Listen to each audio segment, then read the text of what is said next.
Very excited to talk to our next guest. Man's an absolute legend. We got UFC 300 coming up on ESPN Plus pay-per-view, but you couldn't do 300 without this man right here, the all-time wins leader himself. Jim Miller, it's a pleasure, man. Thank you for so much for giving us time.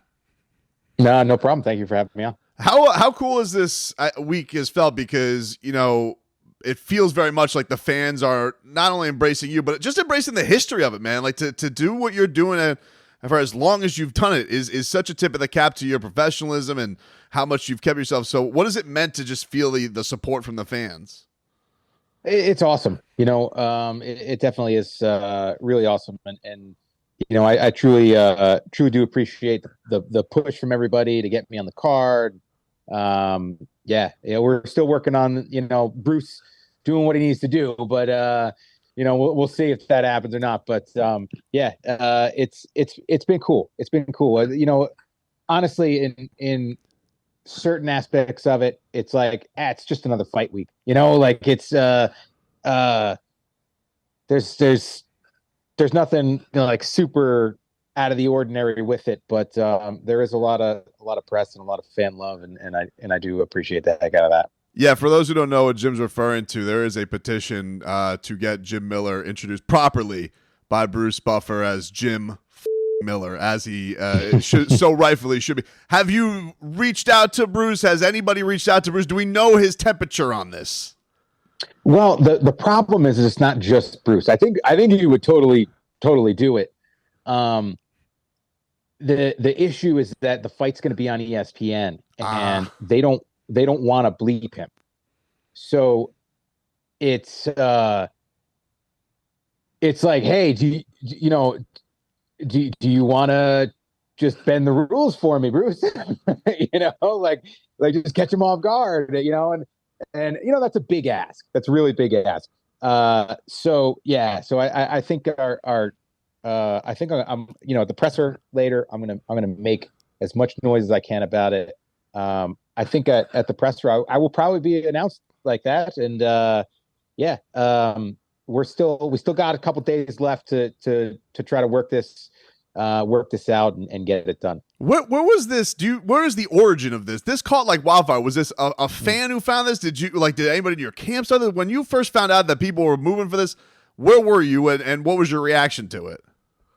Well, the original thing, right, is like Joe Silva gave me that nickname, you know, like he emailed me. It was to fight Dustin Poirier, and it was like midnight or something like that, you know, and like I was showering before bed. I come back, you know, look on my phone, see Joe emailed me, like, you want to fight Dustin, you know, at 208? It's like, absolutely, I'm in.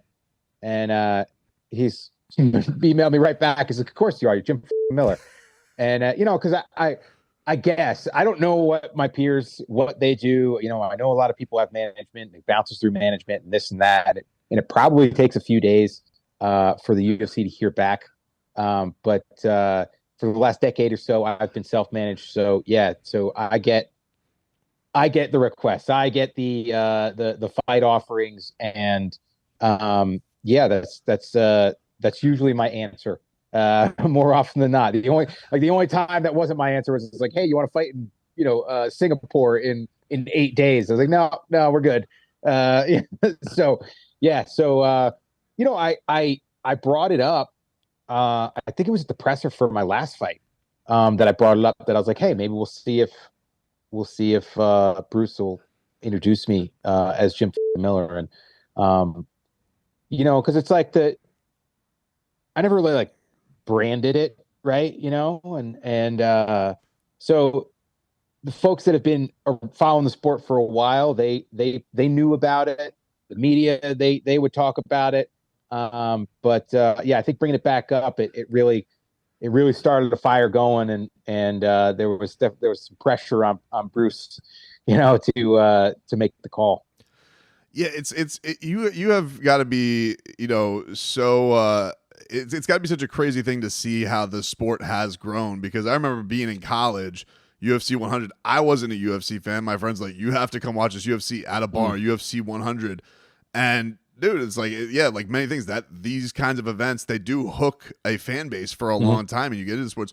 What's been the thing as far as MMA fans? Because I know they can get a rough rap sometimes, but what have you noticed, I guess, about the fan base and how it's grown through the years that you've been active and been at the top of the sport like you have? You know, I would just like the when it comes to things that have changed, I'd just say that it's like, yeah, I get recognized a bit more. I mean, that's really kind of it.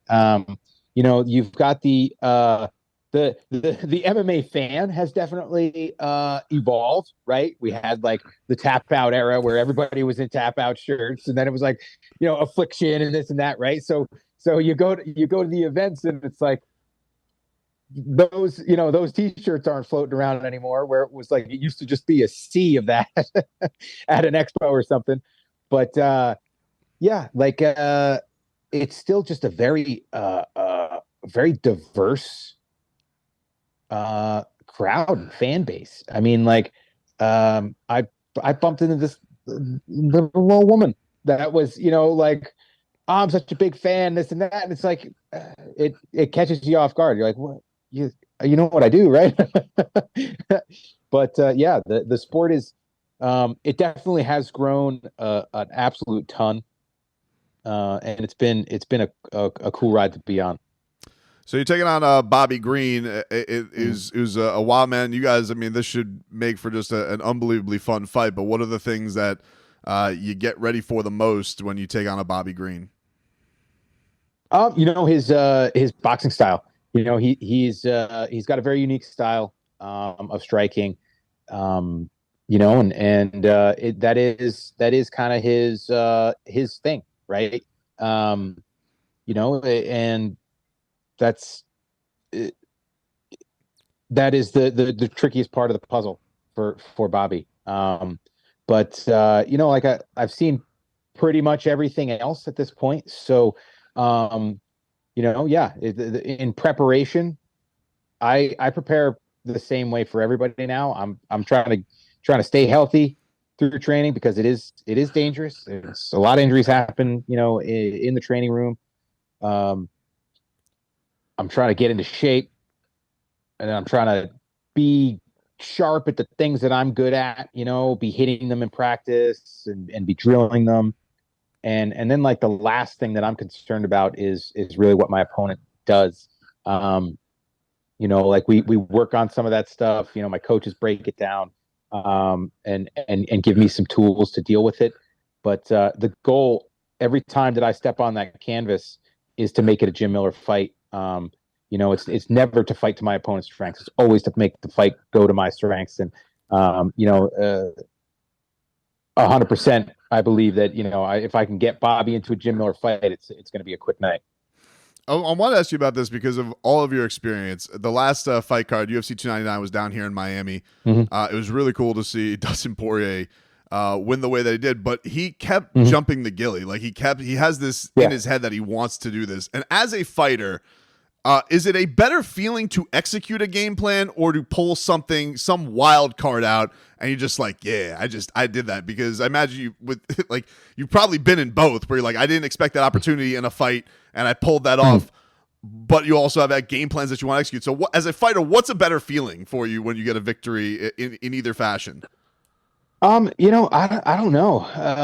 I mean, I have to say, like, uh, doing the things that you're good at, right? And like that you're training a lot of. And, you know, from my understanding is that he hits the guillotine all the time in the gym, you know, and that's one of the tough parts is you develop these habits. Sometimes they're good habits, sometimes they're bad habits.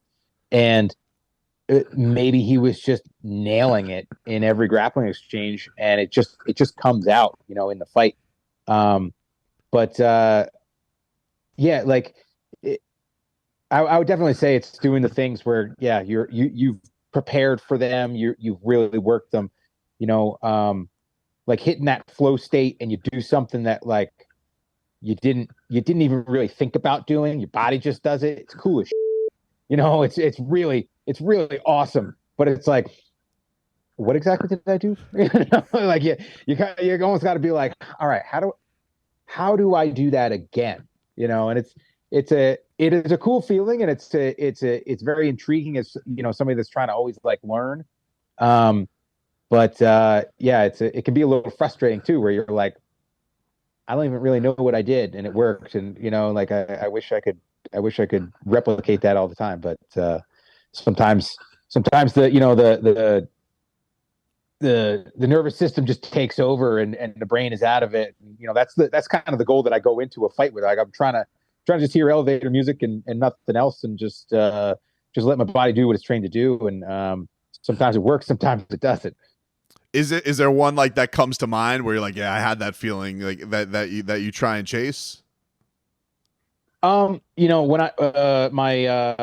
my knockout last June against Jesse Butler, it was like I I've thrown thousands upon thousands of 2-3-2 combos, and I don't remember pulling the trigger on it. It was just kind of one of those things. He threw at me, I slipped, and it was like whoop, eyes roll back in the head, and we're like, all right, it's go time. And that first two just came right down the pipe, landed, missed the three, and then like I started to come back into like consciousness, like that just feeling of control, right? When as I saw him kind of going down a little bit, and I was like, change to an uppercut, and it was like, whoa, like what just happened? Like it was it was old school where he blacks out, I was like, what just happened? Jim, before we get you out of here, I mean, listen, man, you've done so much in this, but what are the things that you want to do before it's all said and done? Like, is that you fought everybody there is to fight, and your resume is like, it's incredible. Like, are there bucket list things that you have left that you want to do before it's all said and done? Like, are there names, opponents, like accomplishments? What are the things that are left that really mean a lot to you? Oh, absolutely. I mean, like I got into the sport to be the best, and to take that title, and it's like it's still a daunting task. The rank guys at lightweight it is stacked, absolutely stacked. But I know that on my nights where I'm firing all cylinders, I can compete with anybody on the planet. And I would love that opportunity, and obviously I know I have to earn that opportunity. There are a few fights that really do intrigue me, especially in the top of the division. There are a couple of rematches that I'd really like to have. I've always wanted to fight Gaethje. Like I just I look at that fight, and it's like it's a going into it, it's gonna hurt, and that gets me excited. So yeah, like there's a few more, and obviously it's like I'd like to fight. I want to fight Newark one more time. They're having the card in June, which is a little too close, I think.